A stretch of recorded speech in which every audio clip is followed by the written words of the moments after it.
عرب جو کہ کافی ذہین لوگ تھے اس بے جان بت کی پوجا میں کیسے لگ گئے تھے؟ اس بت میں ایسا کیا تھا جو اس کے پوجنے والوں میں مسلسل اضافہ ہوتا جا رہا تھا؟ یہ بت عربوں کو کیا دکھاتا تھا اور یہ بت کیسے بولتا تھا؟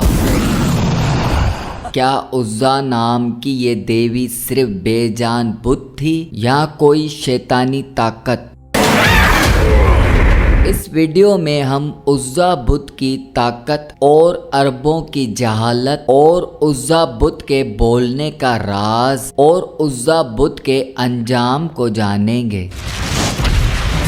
ہمارے چینل کو جس نے ابھی تک سبسکرائب نہیں کیا وہ لازمی سبسکرائب کر لے تاکہ ہم بار بار ملتے رہیں۔ عرب لوگ حضرت اسماعیل علیہ السلام کی نسل سے تعلق رکھتے ہیں۔ یہ قوم پہلے توحید پرست تھی اور دین ابراہیمی پہ تھی، لیکن شیطان نے اس قوم کو کفر اور بت پرستی میں مطلع کر دیا تھا۔ اس قوم کے بہت سارے بت تھے، لیکن ان میں 3 بت بہت شہرت اور اہمیت رکھتے تھے۔ ان کے نام لات، منات اور عزا تھا۔ لات، منات، عزا کو عرب زمانہ جہالت سے ہی پوجتے ہوئے آئے تھے۔ عرب ان کے آگے قربانیاں کرتے، ان سے منتیں مانگتے اور ان کو سجدہ کرتے تھے۔ اس زمانے کے جاہل عرب لات، منات، عزا کو ہی مانتے تھے،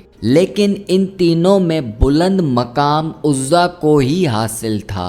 مشہور عرب کے بڑے بڑے قبیلے یہاں تک کہ بنو قریش، بنو کنانہ جیسے بڑے بڑے قبیلے عزا دیوی کی پوجا کیا کرتے تھے۔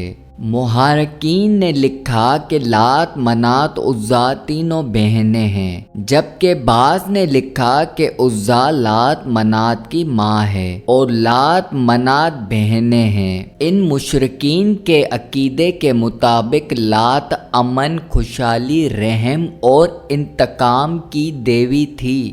لات کے تمام بتوں میں دیکھا گیا ہے کہ اس کے ہاتھ میں کھجور کی ایک شاخ ہوتی ہے اور وہ ایک شیر پہ سوار رہتی ہے، جس سے عرب اسد اللہ کہتے تھے۔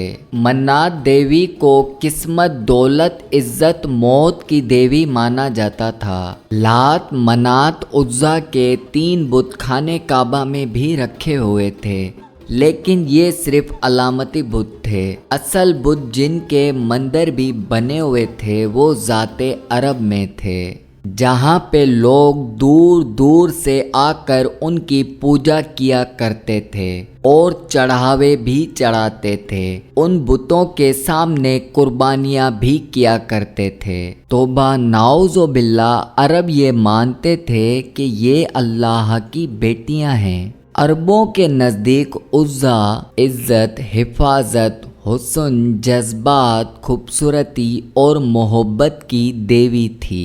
دراصل ان بتوں کے ساتھ 3 شیطانی چڑیلیں تھیں،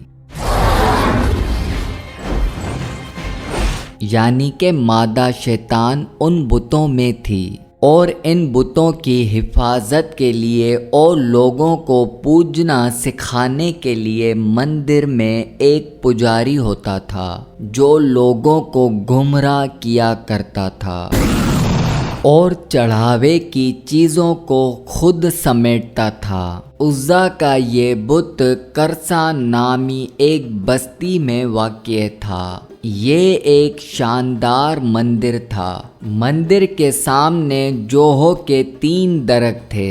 عربی میں اس درخت کو اصل کہتے ہیں۔ یہ ایک صحرائی درخت ہوتا ہے اور جو اجڑی ہوئی اور بنجر صحراؤں میں پیدا ہوتا ہے، اور اس درخت میں عزا کا بسیرا ہوتا تھا۔ اس بارے میں کسی کو بھی پتہ نہیں تھا عزا جس کی پوجا کی جاتی تھی وہ دراصل ایک شیطانی طاقت تھی جو اس درخت پر رہتی تھی، اور جب بھی لوگ پوجنے اور چڑھاوے کے لیے آتے تھے تو وہ شیطانی چڑیل اس بت کے اندر داخل ہو جاتی تھی اور اس بت کے اندر سے بولتی تھی، اور اسی طرح اپنی شیطانی طاقت سے لوگوں کے مسئلے بھی حل کر دیتی تھی، اور اس کا آقا ابلیس اس کی کارکردگی پر خوش ہوتا تھا۔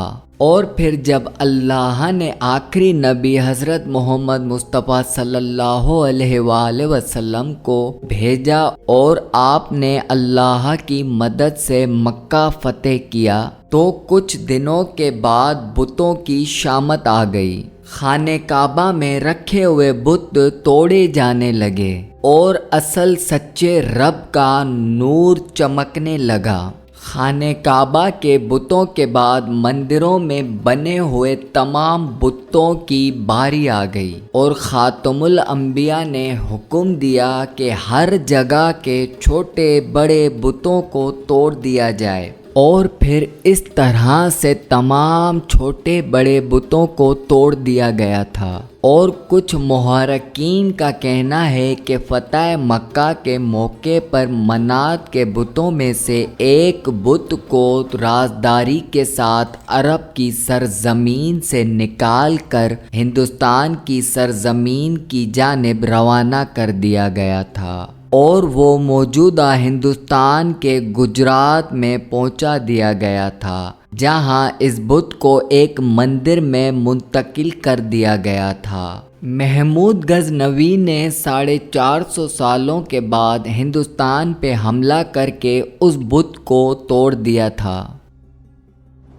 اپنے دوستوں کے ساتھ اس ویڈیو کو لازمی شیئر کرنا تاکہ ان کو بھی پتہ چلے کہ آپ کس طرح کی ویڈیو دیکھنا پسند کرتے ہیں۔